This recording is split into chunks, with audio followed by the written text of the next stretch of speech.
மாவட்டத்தில் பரவலாக கனமழை பெய்து வருகிறது. இது பற்றி விரிவான தகவலை தர காத்திருக்கிறார் செய்தியாளர் சிவச்சந்திரன். விழுப்புரத்தில் எந்தெந்த இடங்களில் மழையானது பெய்து வருகிறது? இதுவரைக்குமே எத்தனை சென்டிமீட்டர் மழை பதிவாகி இருக்கு?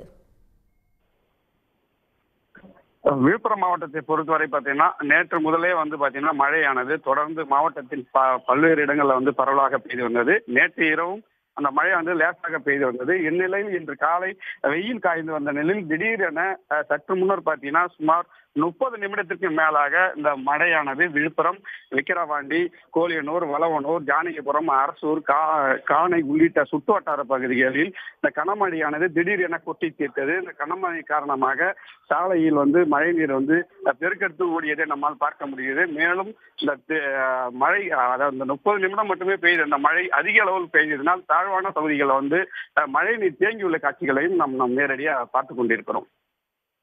சிவச்சந்திரன், தற்போதைய விவரங்களுக்கு நன்றி. உடனுக்குடன் செய்திகளை தெரிந்து கொள்ள சன் நியூஸ் பெல் ஐகானை கிளிக் பண்ணுங்க.